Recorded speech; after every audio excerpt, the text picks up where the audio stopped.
ये एक्सेल के $fr function पर आज का त्वरित विवरण है। अब आप शायद सोच रहे होंगे कि ये करता क्या है। तो देखिए, ये फंक्शन डेसिमल नंबर्स को फ्रैक्शनल डॉलर वैल्यूज में आसानी से बदल देता है।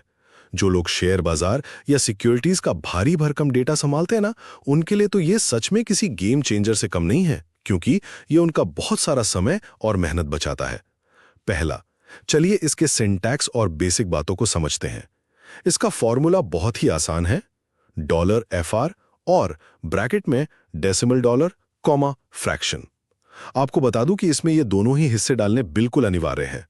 डेसिमल डॉलर वो दशमलव संख्या है जिसे आप बदलना चाहते हैं, और फ्रैक्शन वो पूर्ण संख्या या इंटीजर है जिसे आप अपने हर यानी डिनोमिनेटर की तरह इस्तेमाल करने वाले हैं।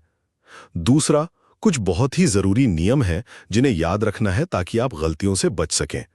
अगर आप फ्रैक्शन की वैल्यू 0 यानी 0 डालते हैं तो एक्सेल आपको डिवाइडेड बाय 0 एरर दे देगा।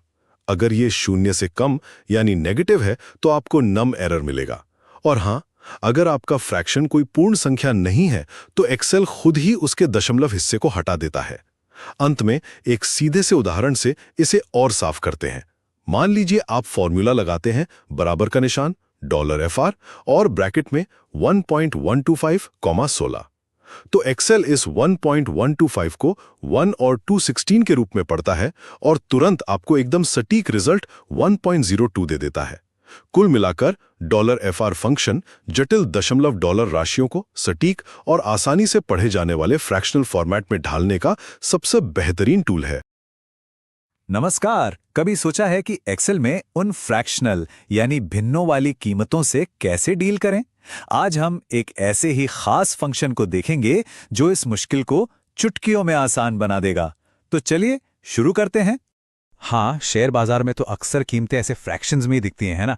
और देखने में ये थोड़ा मुश्किल लग सकता है, लेकिन यकीन मानिए एक्सेल के पास इसका एक बहुत ही सीधा साधा सरल समाधान है।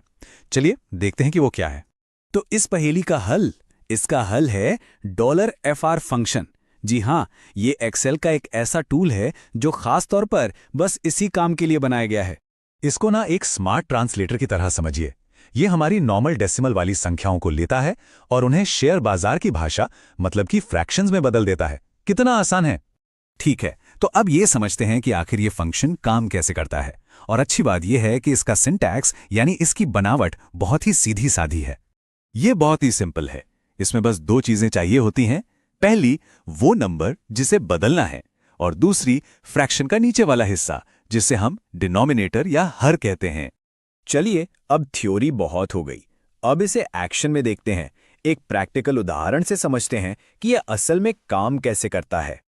आप देखिए, यहां पर जो वाकई दिलचस्प बात है वो यह है कि कैसे डिनोमिनेटर को बदलते ही रिजल्ट भी बदल जाता है। जब हम डिनोमिनेटर 16 रखते हैं तो रिजल्ट आता है 1.02, और जैसे ही हम इसे 32 करते हैं रिजल्ट हो जाता है 1.04। चलिए पहले वाले रिजल्ट को थोड़ा करीब से देखते हैं। तो ये जो 1.02 आया है, इसका असली मतलब क्या है? क्योंकि ये सिर्फ एक नॉर्मल डेसिमल नंबर नहीं है, और इसका राज यहीं छिपा है। देखिए, डेसिमल से पहले जो 1 है वो तो होल नंबर वाला हिस्सा हो गया, और डेसिमल के बाद जो 02 है वो है हमारा न्यूमरेटर यानी अंश।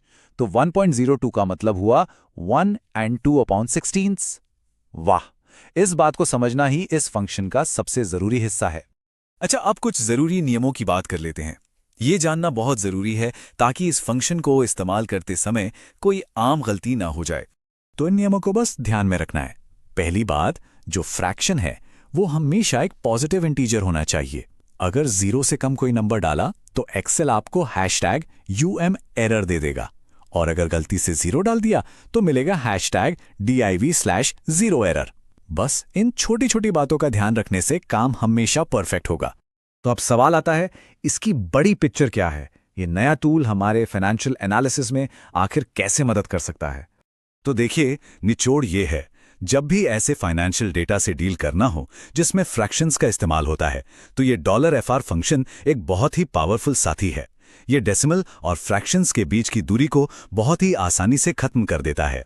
तो ये हमें सोचने पर मजबूर करता है ना कि हमारे रोजमर्रा के सॉफ्टवेयर में और न जाने कितने ऐसे छिपे हुए जेम्स हो सकते हैं जो हमारे काम को और भी आसान बना दें। तो बस खोजते रहिए।